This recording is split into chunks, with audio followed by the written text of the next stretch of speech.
Hi అండి, welcome to my channel. ఈరోజు నేను పల్లీ చిక్కీ చేసుకుందాం అనుకుంటున్నాను. మా పాప స్కూల్కి వెళ్ళింది. స్కూల్కి వెళ్ళి వచ్చేలోపు ఏదో ఒక స్నాక్స్ చేసి పెట్టమందనమాట. అందుకోసంగా హెల్తీగా చిక్కీ చేసుకుందామని చెప్పి ఈ పల్లీలను అయితే వేడి చేసి పెట్టుకుంటున్నాను.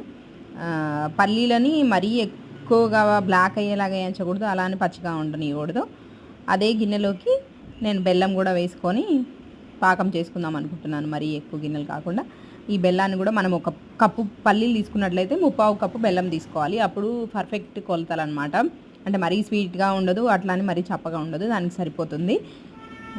బెల్లంని నేను గడ్డలాగా వస్తున్నాయి కదా ఇప్పుడు బెల్లం, దాన్ని ఆ కవర్లో వేసి దంచుకున్నాను అనమాట. అదే బెల్లాన్ని ఇప్పుడు కళాయిలో వేసేస్తున్నాను. దీంట్లో వెంటనే నీళ్ళు పోసేయాలి, లేదంటే మాడిపోతుంది. ఎందుకంటే ఆల్రెడీ పల్లీలు అందులోనే వేయించాం కాబట్టి గిన్నె కొంచెం హీట్గా ఉంటుంది.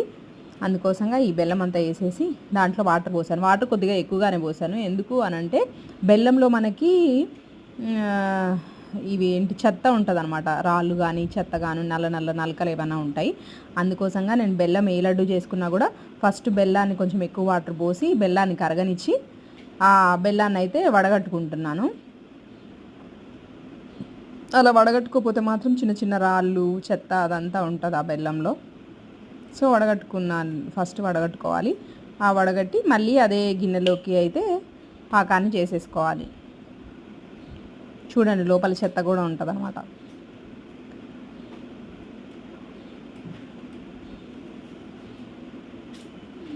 అదే తీసేస్తున్నాను.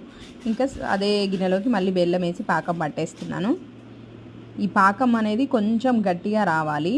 లూజ్ పాకంగా ఉంటే కనుక చిక్కీ మనకి సరిగ్గా రాదు. పర్ఫెక్ట్ చిక్కీ రావాలంటే కనుక కొద్దిగా గట్టిగానే ఉండాలి. సో ఆ పాకం అయితే రెడీ అయిపోయింది. నేను అందులో పల్లీలు వేసి ఈ ప్లేట్లోకి అయితే వేసుకున్నాను. దీన్ని ఇలా వేసుకొని మట్టసంగా చేసుకోవాలన్నమాట. ఆ తర్వాత దీనిపైన కాట్లు పెట్టాలి, చాకుతోనైనా దేనితోనైనా, కొంచెం వేడిగా ఉన్నప్పుడే. నేను అది పెట్టడం మర్చిపోయాను అనమాట. అందుకోసంగానే నేను పూర్తిగా అంతా చల్లారిన తర్వాత ఇట్లా చాకుతో పైకి లేపాను. ఇట్లా హాఫ్గా ఇట్లా వచ్చింది చిక్కీ మాత్రం పర్ఫెక్ట్గా వచ్చింది. చాలా టేస్టీగా కూడా ఉంది అనమాట. మేము చేసామో లేదో ఈవినింగ్ కల్లా సగం లాగించేశారు మా హస్బెండ్ అని, మా పాప, నేను ముగ్గురం కలిసి. సో చాలా బాగా అయితే మాకు కూడా వచ్చింది అనమాట చిక్కీ. నా వీడియో కనుక మీకు నచ్చినట్లయితే లైక్ చేయండి.